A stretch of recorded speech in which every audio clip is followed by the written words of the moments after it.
I'm Ryan Green. And I'm Zack Taylor. And this is Commander Social. All right, everybody, welcome back. We're on video again. Video. Woo! You can see us. All right, and we can see you. No, we can't. Yes, we can. All right, and this week we are going to do our 1,000 Twitter followers Q&A. What? How cool is that? Yeah, we got to 1,000 followers. That's pretty nuts. Everybody out in audience land, thank you so much for following us on Twitter and interacting with us. It means the world to us. And this is our way to show appreciation. Yep. You know, we're sporting the duds. Yeah, we got the gear. Right? Yeah, and we're pros. We're pros. Yeah, actually, I think these jerseys are pretty sweet. Yeah, we got the play mats. Audio-only listeners, you should go check out the video because there's some cool stuff here. Yeah, it's sweet. And there's a video to check out again. Yeah, absolutely. Yeah. All right. So, no, seriously, though, thank you so much. We really wouldn't be doing this without you, and it does mean the world to us. And please remember to like and subscribe to the video, and remember to tell a friend, right? Yep. That's how we market, right? You tell your friends about us, and then hopefully we entertain them as well. Yeah, it's Commander Social multi-level marketing. Also hit that. I have a really nice skin cream I could sell you. Right. Does it come in a nice basket? You got me. Oh, you got me. Oh yes, it does. It absolutely does. Sweet. Yeah, there's an exfoliating sponge in there. It's the whole thing. Okay, cool. All right. So also, if you want to find us on Patreon, we're at patreon.com/commandersocial. And we're there. You can donate to us if you like. And actually, I just want to give a huge shout out to all of our patrons. Thank you so much. You really are making this show able to go forward, and we really kind of couldn't do it without you. So thank you so much for that. And I'd like to call out a patron of the week. All right. So this is one that we know in person. This is a favorite person of mine. Not just because he's a patron, but also because he's just an awesome dude. And that is BJ Crowder. Yeah. So he's coming out of the basement on Twitter at COTB1. And staunch supporter of the show. Yep. And actually, we're going to see him next weekend at the cabin. Yep. And when you see this, that'll be a time. Sometime. In the future. Yeah, time is construct. Urza makes them when he comes into play. Right. Something else about the Patreon that I think is like a lot of the questions that we're going to answer came from the Discord. Right. Absolutely. And I mean, we asked on Twitter too, but a lot of the ones that took priority were kind of the Patreon, the Discord ones. And I think Discord's a really good value for what you can pay on Patreon, for the community to hang out with folks, get deck help, things like that. It's pretty sweet. All right. Okay. So also, since we're talking about Patreon, let's talk about our Patreon contest of the month of September.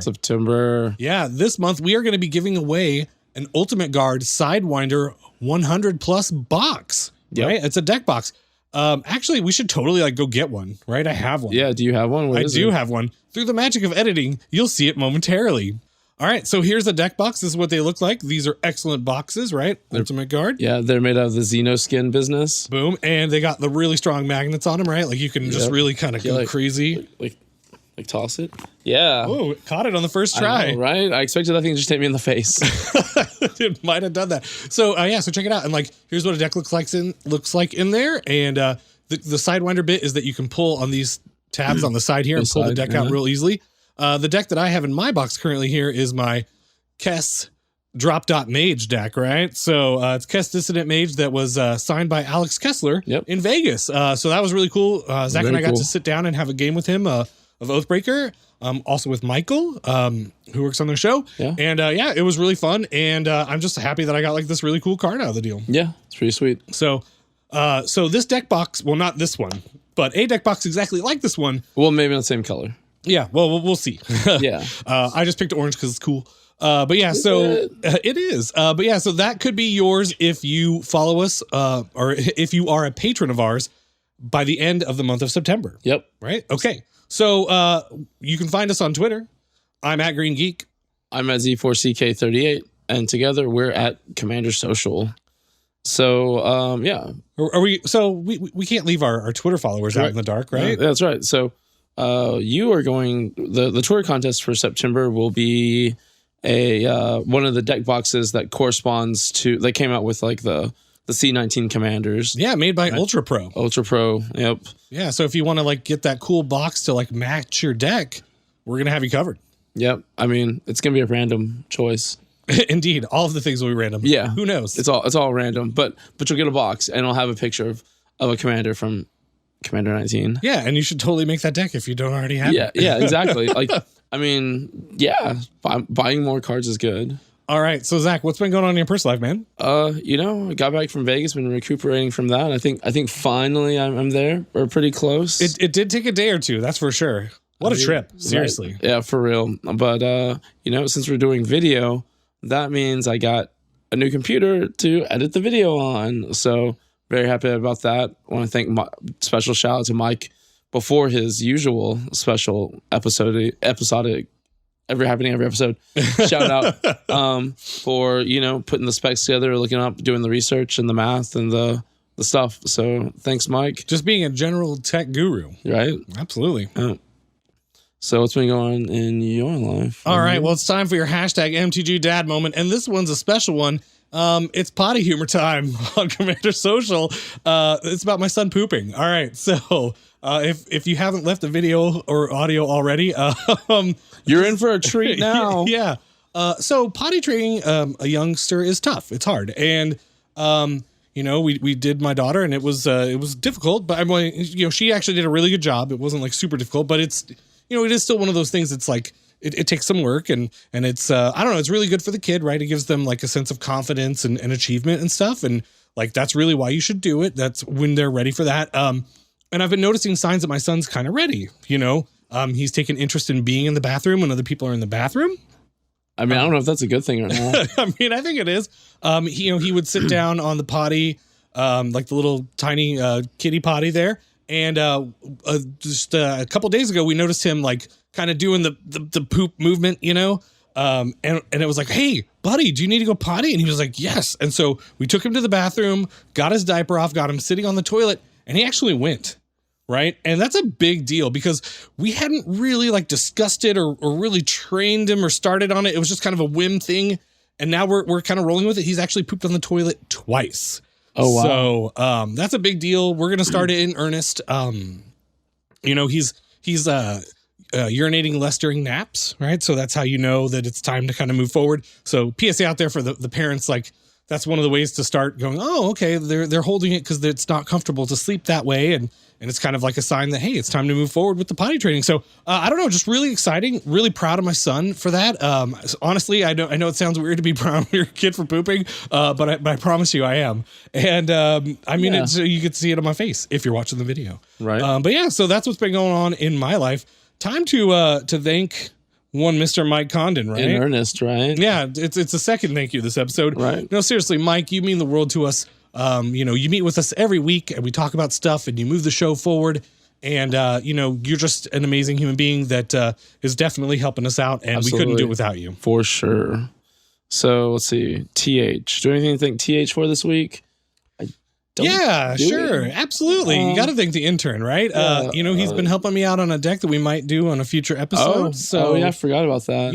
He's there. And is he doing that crazy math he did on that other deck? I can't remember the name of it. Is it the Pythagorean theorem? Yes, it was. A squared plus B squared equals C squared. Yeah. That's the hypotenuse. All right. But no, seriously, thank you, TH, for just generally contributing to different tasks on the show. We really appreciate you. All right. Word. You ready? We're ready. All right. It's time for a segment we like to call Commander Rules. All right. So this is a special segment of Commander Rules where we are going to answer a question from a patron of ours, Commander Contender. And so it's not a random one into the comprehensive rules this time. This time it is a targeted one. A targeted one. Yes, absolutely. Okay. So this is rule 614.1, and it's about replacement effects. All right. So it says 614.1 says some continuous effects are replacement effects. Like prevention effects, see rule 615, replacement effects apply continuously as events happen. They aren't locked in ahead of time. Such effects watch for a particular event that would happen and completely or partially replace that event with a different event. They act like shields around whatever they're affecting. Interesting. Okay, so we're going to go a little deeper on this one because Commander Contender wanted to know a couple more things. So 614.1a, effects that use the word instead are replacement effects. Most replacement effects use the word instead to indicate what events will be replaced with other events. 614.1b, effects that use the word skip are replacement effects. These represent effects, or these replacement effects use the word skip to indicate which events, steps, phases, or turns will be replaced with nothing. 614.1c, effects that read, this permanent enters the battlefield with ... as this permanent enters the battlefield ... or this permanent enters the battlefield as ... are replacement effects. Okay. 614.1d, continuous effects that read, this permanent enters the battlefield ... or objects enter the battlefield ... are replacement effects. And finally, 614.1e, effects that read, as this permanent is turned face up ... are replacement effects. Okay, so what does this really tell us, right? Sometimes there are cards that say when like X thing happens, Y thing happens instead. All right, and so I'm going to pull up an example of a card called Stinkweed Imp. Stinkweed Imp, that's the one. Did I say Gush? You did. I don't think there's a card called Gush. I mean, there's Gush, but I don't think that has Dredge. Okay, so Stinkweed Imp is 2 and a black for a 1/2 creature imp with flying. Whenever Stinkweed Imp deals combat damage to a creature, destroy the creature. None of that's a replacement effect. That's all just normal stuff. Yep. Has Dredge 5. This is the replacement effect. Yep. If you would draw a card, instead, there's that word, instead, you may put exactly 5 cards from the top of your library into your graveyard. If you do, return this card from your graveyard to your hand. Otherwise, draw a card. So it is replacing your draw, right? Dredge is a replacement effect. Using the word instead, it replaces your draw with milling your library for 5 and putting Stinkweed Imp back in your hand, right? So a draw never happened, right? So if there was a card like Underworld Dreams that was out there, it said whenever you draw a card, you take 1 damage. If you dredge, you never drew, right? Right. Okay, so that is one replacement effect. There is another rule that I wanted to read here. We're going deep on this Commander rules. Super deep. Because a patron wanted it. Yeah. And so we got to do it, right? Absolutely. Yeah. So Commander Contender, this is for you. Hopefully you're enjoying it, and I know I am. Okay, so also, as a Discord plug, I've created a rules room now, so you can ask your rules questions there. Maybe they get put on a episode of the podcast, or maybe Ryan just answers it. Membership has its benefits. Right. Okay, so this rule 701.14 is regenerate, and this is another replacement effect. Did you know that? Yeah, because it replaces it dying. Yeah, exactly. Okay, so if the effect of a resolving spell or ability regenerates a permanent, it creates a replacement effect that protects that permanent the next time it would be destroyed this turn. In this case, regenerate permanent means the next time permanent would be destroyed this turn, instead, remove all damage marked on it, tap it, and if it's attacking or blocking creature, remove it from combat. So it replaces the destroy effect with tapping it, removing all damage from it, and removing from combat. That's the replacement, right? So there you have it in a nutshell. That's what a replacement effect is. It's actually one of the more deep parts of the game, I think. What do you think? I think it is too. Is circle protections, are those replacement effects? Well, read the text. Let's see. Yeah, it says prevent, right? What does it say? 1: prevent all damage to you from a red source. That's not using one of the words that was specified in the replacement effects. So it may be, it may not be. I'm not sure. Oh, let's place up Ryan. Okay. But yeah, no, that is one of the weirder ones. The only reason I knew about it really was from playing Manaless Dredge on Magic Online. Yep. Constantly. MTGO. Yep. Yeah. MITGO, as they say. Or Moto. Magic Online Digital Objects. Mm-hmm. That's what I still say. Okay. So we finally hit 1,000 followers on Twitter, and we thought a cool way to celebrate that would be to get some listener questions and answer them. So we asked on Twitter, we asked on Discord, and what you're about to hear are the questions and the answers. We're doing this secret list style. Oh yeah, Commander Social secret list style. I mean, could we do it any other way? I don't think so. So I guess I'll start off with the first one. The first one's from Nick, at Patapit on the tweets. Yeah, Nick, our friend. Yeah, let's do it. So his question was, how did y'all become, and y'all is his word, not mine. How did y'all become so cool? Yet Zach wants to play Stasis. My answer to that was, I didn't tell anybody that I wanted to play Stasis until they already thought we were cool. Okay. I mean, that's how I approached that. What about what did you think on that one? All right. So my answer to this question was, are we though?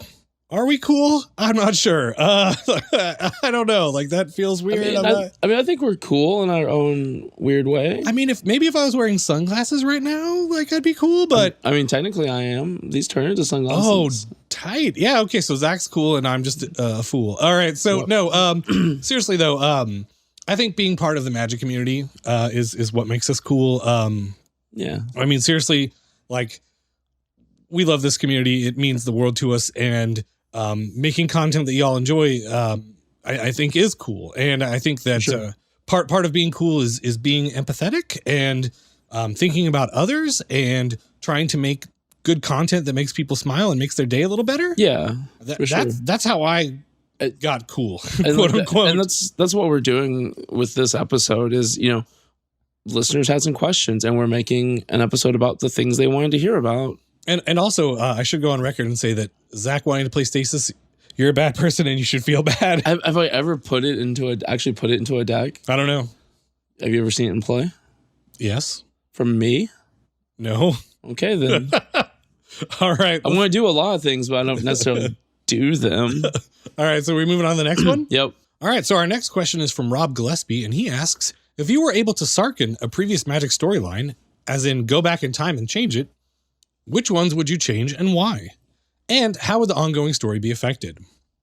All right. It's a pretty good question. And so I decided to change something recent because I thought, well, if I go too far back, the butterfly effect is going to happen and too many things would change forward. You don't want to go on a crazy time heist? Yeah. Well, I mean, yes, I do. But this one is it's recent. So okay. I would stop Dak Faden from getting killed by the Eternals, Nicol Bolas's Eternals. I mean, that's a pretty good one. Yeah.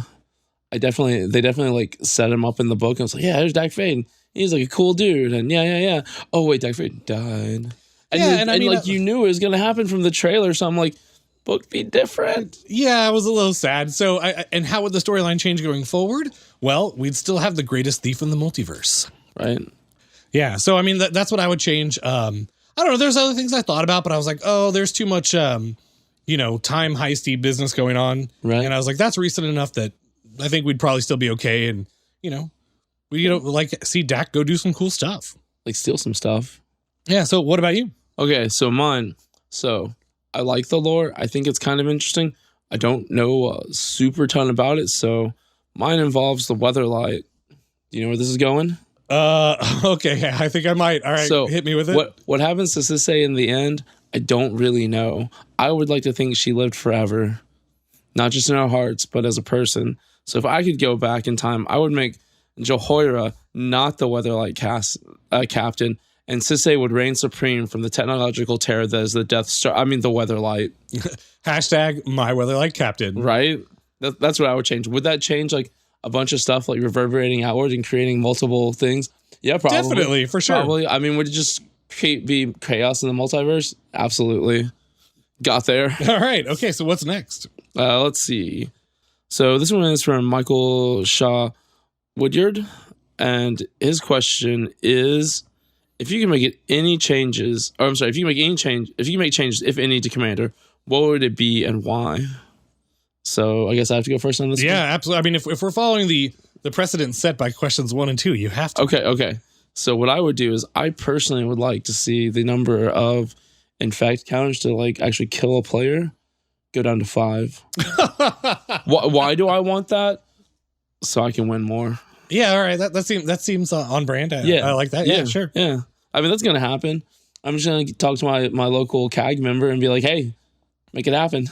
All right. Okay. All right. So my answer, if I could change anything about Commander, would I? And the answer is no, I wouldn't. I think Commander is in the best place it's been in the history of Commander. So I really don't think I would change anything. I mean, I feel the same way except for that infect thing. Okay. Yeah, for sure. Yeah. I mean, definitely maybe just one infect counter and just everybody plays The rats. Yeah, I just play Icar Rat. Whoever gets Icar Rat out first just wins. Yeah, no. I wouldn't change anything. Now, if we're talking like outside of the rules, one thing I would change is make the barrier to entry like a little bit easier for newer players. We got the C19 products and they're amazing. They're awesome. And I think we're probably going to get an influx of new players.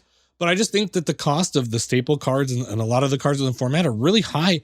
And it's hard to make a budget deck. Yeah. Right. I mean, it's definitely possible and they can be competitive, but I would just like to see it be less costly for people to play, you know, like, cause I want to play against more people. Right. I mean, Soul Ring's $5 and that's in every, or should be in every deck, right? Like that just seems too much. I agree with that. So, so maybe not the question that was asked, but the question that was answered. Okay. So up next we've got, what's your pet card and what card, no matter how good it is, you don't like it? And this was by Diego Edie. Is that right? I think so. All right. Okay. So hopefully you got that right. If not, sorry. All right. So my pet card is Supplant Form. It's 4 blue for an instant, and it returns a creature to its owner's hand and puts a token copy of that creature onto the battlefield. I mean, yeah, I don't think that's your pet card, but yeah. Well, what do you think my pet card is? Snapcaster Mage. Oh, well, I mean, okay, I love Snapcaster Mage, but like, I don't have enough of them to put in every deck, but I don't know. Yeah, like Snapcaster Mage is just a good card. Yeah, I guess that's true. Like I was trying to think of like a card that maybe not a lot of people play. Yeah, me too. Okay. So what's a good card I don't like? Okay. So this answer might be slightly controversial. Okay. But a card I don't really like is Demonic Tutor. It's a good card. I've played it in the past. I will probably play it again in the future, but I think currently none of my decks have it in there. Maybe that's like a side effect of the fact that I pulled them out to get signed when I went to a Magic Fest. Yeah. And I just have not put them back into decks. But I think in general, my thoughts on tutors are they make your deck maybe too consistent. And for me personally, I don't really like that. Right. I like my decks to play differently every time or slightly differently every time. Just so that there's like a surprise and it's not linear. So I don't know, maybe slightly controversial. Listeners, audience at home, let us know what you think. Put it in the comments in the YouTube video. What do you think about Demonic Tutor? Am I a bad person for saying I don't like it? So I don't think Demonic Tutor in and of itself is a bad card to be played. I mean, it's a good card, sure, but like I don't mind when people play like a tutor or two. But when you're playing like the full spectrum of tutors, that's when I'm like, I don't know. That's how I feel personally. Like I'll run one or two sometimes, depending on the deck. But for the most part, I don't play them either. I tend to really want to play more focused tutors. Like if I'm playing an equipment deck, like, you know, something that goes and finds equipment, or an enchantment deck, something that goes and finds like a key enchantment. But yeah, just like in like all-purpose tutors, I mean, they're fine. Like I think the question was like, no matter how good they are, I don't play it, and I think that's what I did. So what about you? Let's see. My obvious favorite pet card is Cyclonic Rift. And Cyclonic Rift. And the thing is, like, I don't know. I've definitely thought about Cyclonic Rift a lot. Right? It's a really good card. It is polarizing. People really love it or hate it. And I've said in the past that, you know, at first I'd just play it. I'm like, oh snap, I have 7 mana Cyclonic Rift. And then I'd be like, well, am I about to die or I'm about to win the game? Okay, I'll cast it. Now I'm just like, can I win the game? No. Okay, I'm not going to cast it, even if I'm about to die, just because it extends out the game too long. And I don't know, but that is still my pet card. A card, no matter how good it is, that I don't like it. I don't know how good it is in Commander. I feel like it's still pretty good, but Blood Moon, I just have like... Ooh, you do hate Blood Moon. I hate Blood Moon so bad. So bad. Also, another card I don't like, Splinter Twin. Oh, really? Okay. So it's going to be banned forever in Modern. And that's why you don't like it? No, I want it to stay banned because I don't like it. I don't like it because it's banned. It's banned because I don't like it. Oh, okay. Yeah, that makes sense. That makes sense. Also, we should unban Paradox Engine in our format. All right. So asking questions that weren't answered. That's what we're doing here. Yep. All right. So we're moving on to number 5. Yep. This is from Paul Kinter. Yep. Do I read this one? I think so. Okay.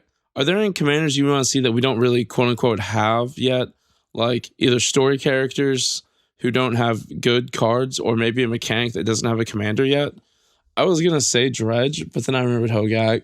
Yes. I mean, it's not technically Dredge, Yeah. but it works very well with Dredge. Yeah, like a commander that actually had Dredge, I think would be really interesting. So you'd be incentivized to put it in your graveyard. Oh, exactly. And then you get him, you bring him back in or her back into your hand, and then you get around the commander tax. Like you could do some cool stuff. Yeah, absolutely. Actually, that'd probably be really good. Yeah.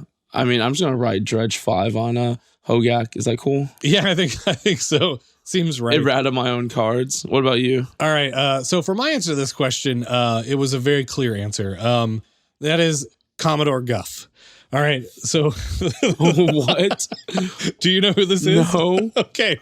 So for the audience out there and for you editing later, you'll want to put up a copy of a card called Planeswalker's Mirth somewhere in this general area. And it's a blue card. Okay. It doesn't matter what it does, but it pictures Commodore Guff on it. He was one of the 9 Titans, and he's a Planeswalker. And I just think he's really cool. And specifically, there was an MTG Weekly episode recently with Gavin on it, and there was a really quick crossfire of like if and when a character is going to be made into a Magic card. And Gavin's trying real hard to get Commodore Guff in there. And I am on that train. I would love to see a Planeswalker of Commander Guff, mostly because the name is amazing, but also just because the card looks great. I mean, this guy looks nuts. Right? Like, and definitely Commander product is probably where that's going to happen. Right. So, yeah, man, a clear Commander Guff. He was no a doubt. very old Planeswalker who lived in a hidden library on Dominaria. The library contained every book ever written, including the books that held the destiny of the multiverse. I mean, who doesn't want to play with that character, Right? And he died in 4205 AR, birth unknown. AR, is that... I'm not sure what that means. I feel like I'm supposed to. It's like after Regoltha? I don't know. I mean, No, that's after all right. after Phyrexia came and murdered us all. All right. Okay. So yeah, there you go.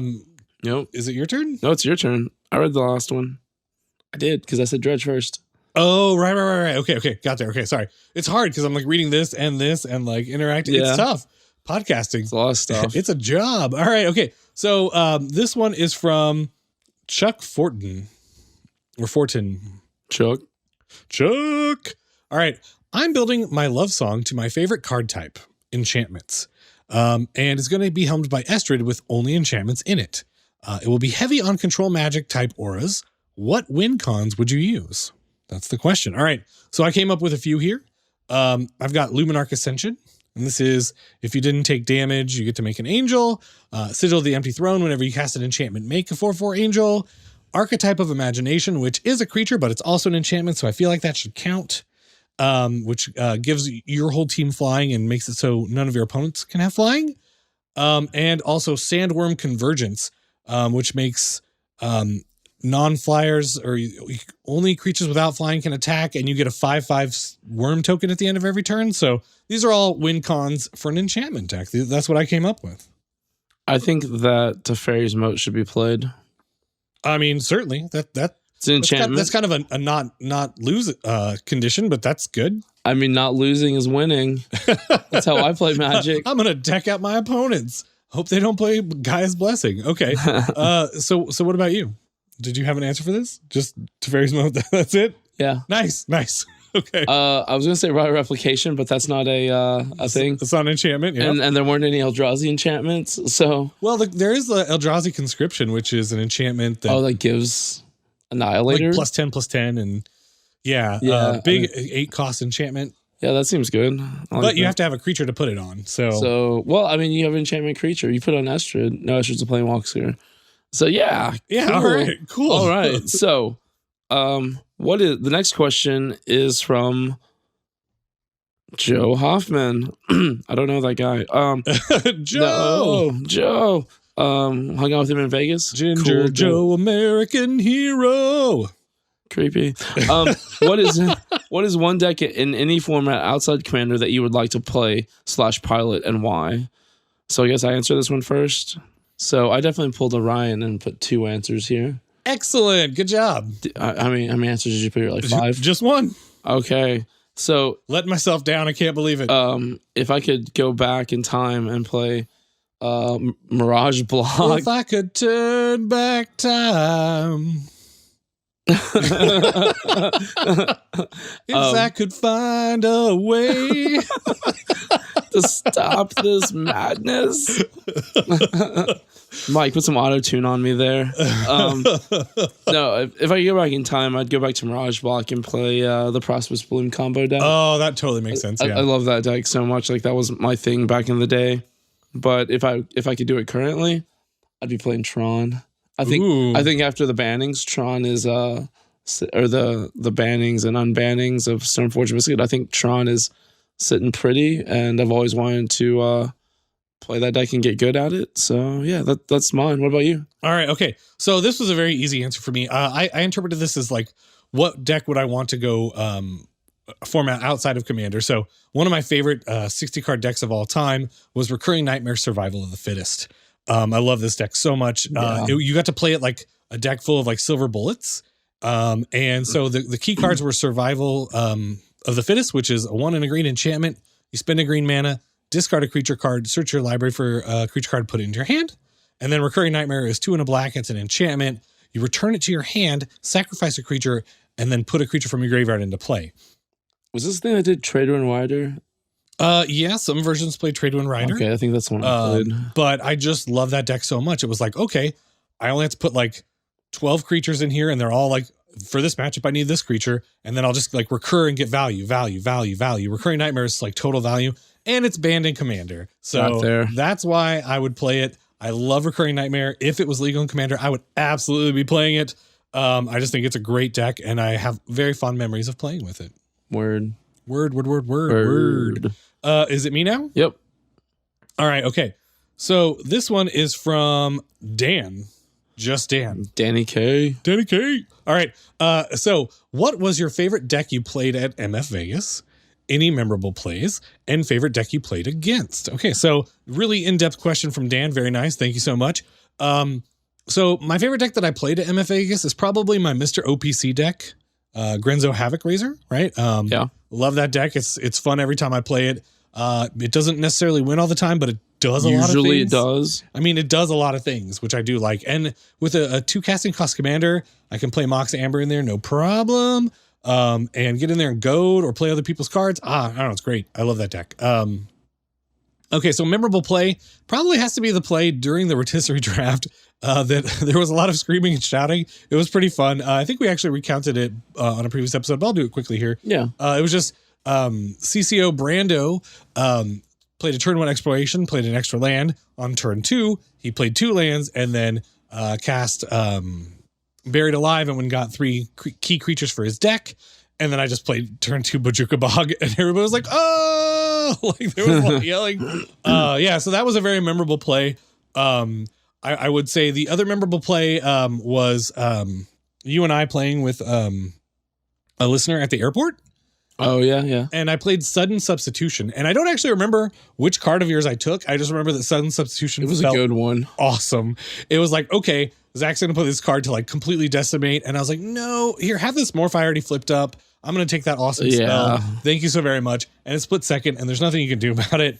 And I don't know. It felt awesome. Yeah, but it did. It didn't feel so great on my side. Okay, and the favorite deck I played against, so I thought about this one for a little bit, and I want to say it's going to be Max Crandall's Dramoka deck. That was Crandall. Is it Crandall? Max Crandall from Commander Central. His deck was so gorgeous. Yeah, it was. Man, he had like all these altars he'd gotten from Ryan. I mean, all these even foils. The basic lands were altered. I mean, yeah, well, the whole thing was so pretty. Did you ever see the full picture of the universe lands? Yeah, it's like 5 long and like 3 deep, and it's just like it looks like some Jim Starlin like Infinity Gauntlet type like art. Oh, that's awesome. Yeah, it's real sweet. All right, so time for you to answer Dan's question. So my favorite deck that I probably played the most, I'd say, was Yawgmoth. I'm really getting into this mono-colored thing. In the past, I've usually been a 3-color guy. I've flirted with 2 colors. Join us. I mean, yeah, if I were going to build one, because I don't know, I feel like if I make a mono-colored or mono-blue deck, it's just gonna be too much. I mean, I don't know. There's definitely ways to make mono blue. That's fine. Yeah, I mean, yeah, but you already made those decks. So like I wouldn't remake. Yeah, them. you could just play mine. Exactly. Sure. So there were two plays that really kind of stood out to me. The first was in the first game of the rotisserie. I'm playing with Joe and Dana, who Dana's trouble. Like if that guy's in your game, you gotta target him like he's an arch enemy. That guy was doing politicking even during the episode. I like it. Crazy stuff. And so and then CC Ryan. So we're playing, and then I play like a pretty early Grafdigger's Cage. It'd been sitting out for most of the game. I know where this is going. And then something happened. Like I think he like wiped the board or something. Or Ryan wiped the board, and then he did something that was like bring all creatures from all graveyards back into play. It was Twilight's Call, I think. Yeah, sure. And then he realized that couldn't be done because of Grafdigger's Cage. Because Grafdigger's Cage says creatures can't enter the battlefield from the graveyard. Right. Yep. And Dana talked about this a little bit on their episode. I guess it was a week before whenever you're seeing this. And yep. I'm in agreement with him. I'm not going to say that this like says anything poor about the play skills of Ryan from CCO, but infer what you will. All right. Okay. So that was your memorable play. What was your favorite deck you played against? I have one more memorable play. Oh, there's more. Okay. Yeah, I said I had two. You're Ryan listing this like crazy. I feel like you're not listening to me. What's going on in our relationship? It's like Angie's list. It's Ryan's list. So this happened to me multiple times. I never managed to actually do it, but multiple times if I had one more turn, I could have won. And that was what I was doing was I would get like, I'd have Yawgmoth in like the command zone. I'd have an Icarats in my hand, and I'd have a Necropotence in play. And I'm like, yeah, I'm going to play Icarats and then Yawgmoth. And then I'm going to Necropotence for like however many cards I need. And then I'm just going to proliferate out the table with Infect. Never happened. So close. Never happened. Maybe one day it will. I mean, if you have your way and you get poison counters down to 5. Yeah. Could happen. Makes it easier. I mean, Gag, I'm talking to you. And then the favorite deck I played against was Dan, who he asked this question, right? Is it Dan? Yeah. Was Dan's Villas Suicide Black deck? That deck rolled hard. That deck is sweet. Like I looked at the list and I was like, yeah, this seems like it would be pretty cool. And then I watched him play and I was like, oh my goodness, what is happening here? I will say I considered putting this on my list of like my favorite deck to play against, except for, man, that deck is trouble. Like playing against it is like super scary. It is like, wow. So is it my read or your read on the question? I believe it's yours. Okay, so this is from Chris Von Doom. And the question is Doom.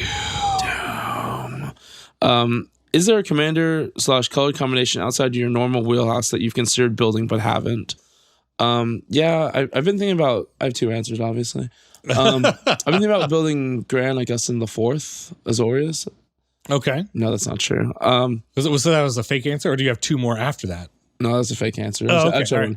The real one is a white-green something deck. I don't know what that's going to be. I think maybe red. I don't know. I was playing with the what's that color combination called? Naya. Girid. Yeah, I was playing the Naya deck and the precon, and I don't know. I was like this goat thing. This goat thing seems real good. Like Goat is totally sweet. Ryan's got this like army of creatures, and I'm like, hey, send it that way. I mean, did Goat work real well when it was him and I 1-on-1? No, it did not. But yeah, I think that could be fun. What about you, Ryan? All right, okay. So my answer to this question is Rakdos. I've never had a Rakdos commander deck. I haven't either. And I've been tempted. There's been some like Xancha I think is pretty cool. I actually even really like Vial Smasher, but you can pair something with Vial Smasher, so why wouldn't you? Right. I think I'm tempted by all the legendaries in C19 of the Rakdos variety, but I think maybe Chainer of the 3. I think that's the one I'm like, okay, yeah. Chainer seems sweet. I could do like a lot of really fun stuff, get my graveyard hands dirty, reanimate some stuff, give it haste. So yeah, I think that's my answer is Rakdos. Seems legit. All right, so up next we've got, and this one's from Commander Contender. So, what Commander cards won't you play because of the social contract? Is Armageddon okay? How about Winter Orb?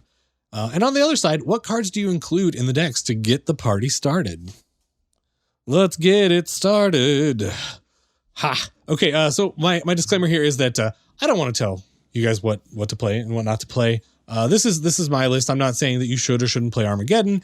These are just my thoughts. Yeah, well, I mean, the question does say, what cards won't you play?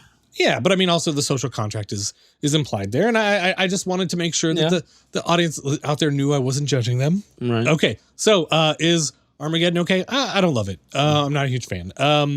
Also, Winter Orb, don't love it. I have 4 signed Winter Orbs. One of them's even unlimited. I used to play it back in Mervlight days. I had like a... I mean, brag about it. That just meant like I like the card, yeah. But I don't like it for Commander. That's what I was trying to get at. Is that the one that taps or untaps? You can only untap 1 land a turn. It's a 2-mana artifact. Oh, that card. Yeah. Oh, that card. Yeah. Yes. Okay, that's not the card I thought it was. I was thinking Icy Manipulator. Oh no, I love Icy Manipulator. Okay, yeah, okay. But yeah, I had a Mervlight deck that had like Morrow and like the diamonds in it. Yeah. So Winter Orb was great in there. So okay, what about cards I don't play? So I was like, well, obviously Armageddon and Winter Orb are on that list, but there's a couple more. Smokestack is one. What does that do? It's a 4-mana artifact, and then on your upkeep, each person, they have to sacrifice a permanent equal to the number of soot counters on it, and you can stack the triggers such that the first turn you don't have to sacrifice anything, and then everybody else does. Ooh. So like you're getting like huge value out of it, and it's just a total stacksy card. Actually, I mean, stack might even come from Smokestack. Tangle Wire is another one. It's a 3-mana artifact that puts 4 counters on it, and then they can't untap. It's something like that.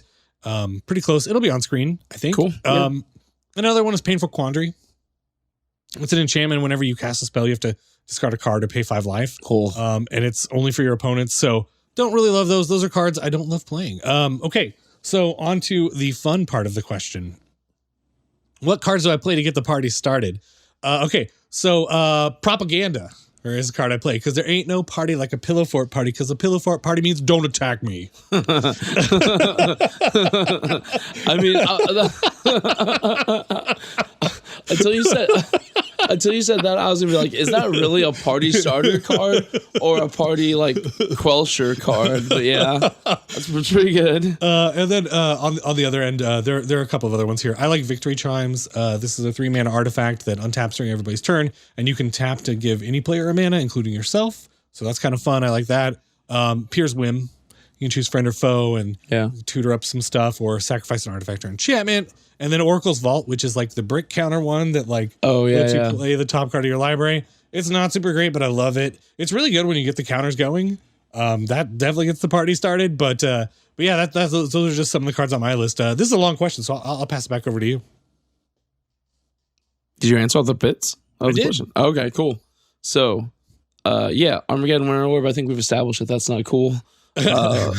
Established. Like mass land destruction in general, like I'm just not for it. Like targeted land destruction, like your strip mines, your wastelands, whatnot, that just makes sense, right? Absolutely, yeah. Yeah, someone busts out Cradle, someone better strip that mine. Yeah, absolutely.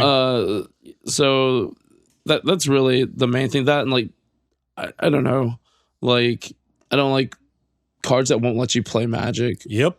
Right. Like that's why I don't like Blood Moon. You know, it's why as appealing as much as I really want to build a stack, those cards like the Stasises and things like that seem bad. You know, a card that I 100% will not play that Ryan Green has played. Don't tell anyone. Vorinclex. Oh, I actually haven't played it. It was in my deck, but I never drew it. I don't know if I believe you. It was a forced pick on me by the intern for the rotisserie. Double corner time for him on that one. Yep, absolutely. As far as getting the party started, you know, I like cards that double mana. That usually people start, you know, wanting to do something about that. My favorite one currently is Cage Sun. I like that one. Oh yeah.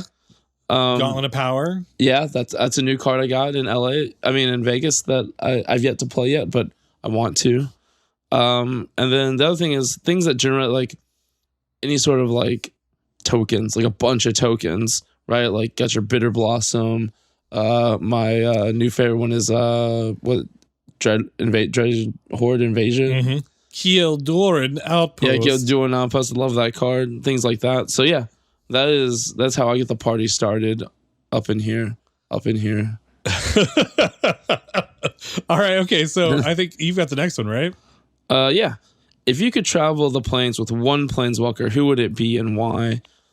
Should I guess? I mean, I don't think anyone has to guess. There's no guess here. We just all know, right? It's Jace, right? It's Jace. Okay. All right. Okay. Good. Right. But the why is important. The why is always important. It's because the two hottest students in the multiverse should be traveling together. Oh. like, why wouldn't we be traveling together? Go take a stay on Ixalan, get like sailor pirate buff, right? I mean, no, probably not that. But, wearing cool robes on like, Ravnica and things. Or like things hoodies like and such, yeah. Yeah, hoodies. I mean, Jace's hoodie is dope. I mean, we all know that. Right, that's true. Go to the libraries and whatnot and be just good-looking guys drinking. I assume they drink coffee on Ravnica. Actually, I believe they do. I mean, why wouldn't they? I think Jace was supposed to have a date with Vraska to drink some coffee. I think I could be wrong. Audience out there, let me know. Vorthos amongst us, tell me if I'm wrong. Right. What about you? All right. Well, again, this should not be a surprise, but I'd be cruising the multiverse with my girl Chandra, right? I mean, she just seems like she'd be fun, right? We'd hang out. We'd maybe like I don't know, like stop some bad guys.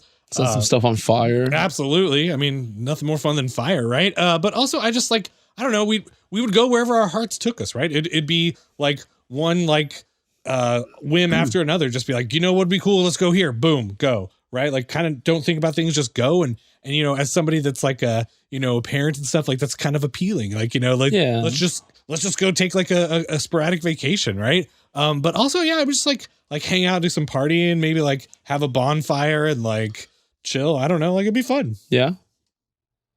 I mean, Jason and I would do the same thing, so we'd just be real hot. Well, okay. I think we would have to meet up with you and Jason, like at said bonfire and like just like have like a party, maybe, I don't know. Yeah. Play some games or something. It'd be fun. Word. All right. Word. Okay. So up next is the final question. And my answer's like super long. So do you want to go first on this one? How long could it be? This page of answers here? Oh my goodness, dude. Okay, I'm going to go first on this. Okay. I went deep, y'all, for you, for the listener, for the audience. I mean, yeah. That's what Ryan always says to me. Create content that's for you. Obviously, this one's going to be for him. I do that. So you do it? I do. Okay. So is Mel. So if you could start a vacation on any plane, where would you go? I would go to Phyrexia, which I'm told is now New Phyrexia, which I'm told is also now just called Mirrodin. I mean, Phyrexia is the new Phyrexia? Yeah, I guess. Or Mirrodin is the new Phyrexia? Yeah, I guess so. I'm not sure. But yeah, I would just go there and like, be all edgy and whatnot. I'd put on some black eye makeup. Get tainted? Yeah. Corrupted, as it were? Yeah. Completed? I don't know about completed. I mean, that's what they call it, right? Yeah. It's like I mean, don't I get a cool mask or something? Or definitely. Or I look like Grevin, or like I get like some bones sticking out of my back or something. Like that's definitely what I want. All right. Doesn't sound painful at all. Okay. What about you? Let's hear this. Let's go ahead and start the timer. Okay, so if I could go on summer vacation anywhere, on any plane, where would I go? Okay, so my first thought was Kaladesh, right? Because when I'm traveling, I like to eat food. And here's a blurb about Kaladesh. There's a place called Free Jam, and it says, it's a hub of aeronautical engineering and aviaries behind a dragon-shaped archway. It contains raised plazas, plentiful turrets, and rotating platforms. And many visitors make a game of seeing how much of the zone they can cross without ever setting foot on the ground. That sounds like fun. I don't know. Like, it's like the floor is lava. Like, I'm in already. Literally. Yeah, exactly. And it also contains an exquisite street food whose heat can only be matched by the roaring engines of passing skyships or the fiery breath of the dragons rumored to nest in the highest towers of the zone. I do like spicy food. And you think your esophagus could take that? I mean, I'll try it.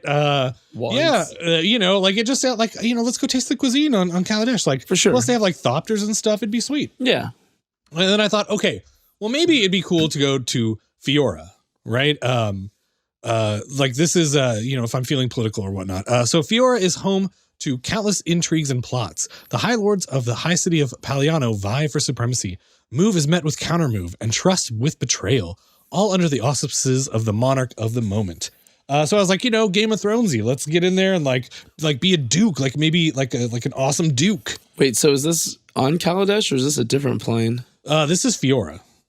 Fiora is the name of the plane? Yeah. Okay. So for the audience, conspiracy at home, yeah, plane? it's a conspiracy plane. Okay. Like maybe hang out with Kaya, right? Like that'd be cool. Right. I don't know. Just like go and get into some intrigue, like go to like a ball, like or a masquerade or something. And like or one of those crazy masks and whatnot. Yeah, absolutely. I think it'd be fun. Like I like politics, like, in Commander. In Commander. And I like to do the intrigue and yeah, I don't know. It'd be fun. I mean, I'd definitely try it and then I'd just get killed in an alley. See, that seems right. Okay. And so the last place I thought of was Kylum, and that is the plane of Battle Bond, right? Okay. So it'd be kind of like watching like a less lethal version of the Hunger Games, which I think would be cool. Like that'd be like fun to see, I think. Yeah. Or it'd be like Planet Hulk. Yeah, exactly. Yeah. Right. So anyway, so here's the blurb.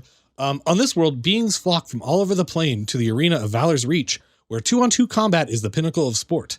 The goal of the combatants isn't to kill their opponents outright, but to defeat them with style and flair, using spells and spectacles that make the crowd go wild. Like that just sounds like fun. It's like going to a sporting event. Yeah, I mean that sounds more like professional wrestling, right? Where it's about spectacle and whatnot, and less like boxing, where you like punch someone in the face. Yeah, I mean, I want to see Zender Split and Okan like hit somebody with a chair. Like that sounds pretty awesome. Yeah, I could get down. I get behind that, throwing a chair, flipping a table. All right. Okay. So, and that question was from Chris Von Doom. Okay. So, there you go. Yeah, that's our answer to the Q&A. Thank you so much to everybody who follows us on Twitter. This was for you. We hope you enjoy it. It's also for our patrons in Discord. Well, obviously, yes, of course. Yes, definitely. But without a doubt. Indubitably. For sure. Word. But yeah, so we're just gonna keep going. Yeah, so that was it. Cool beans. Yeah. Gosh, Tina. All right, okay. So yeah, that's it. Okay, so what now, next? So now it's time for a thing that I do sometimes that's like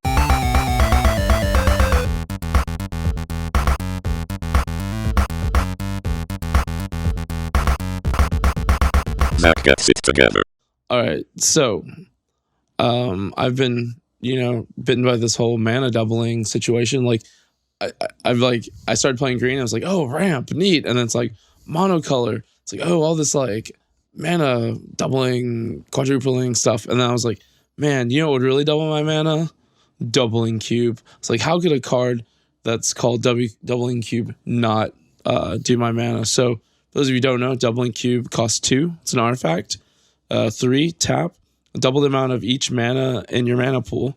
So I'm telling Ryan, I'm like, Ryan, this is a text message, obviously. I'm like, Ryan, I need a Doubling Cube for my Yawgmoth deck to double up some mana. And then he's like, bro, do you even double? And I was like, what? And he's like, no, bro, do you even math? And I was like, what do you mean? And he's like, well, if you have 10 mana in your pool, how much do you get?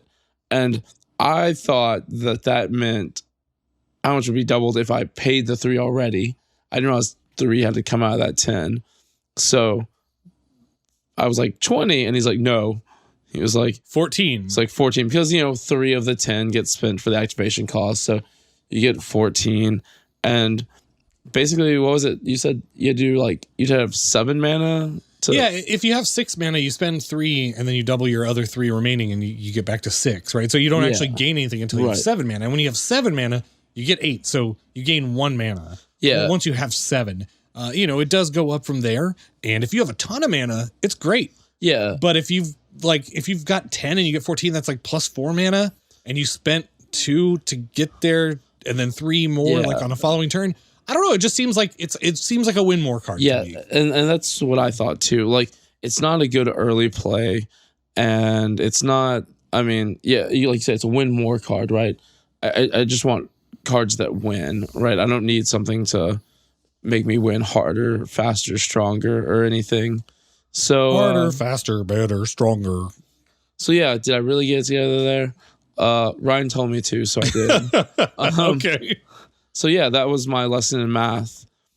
So yeah, that brings us to the end of the episode, I believe. We want to thank everybody for watching. Remember to like, subscribe, and hit the notification thing.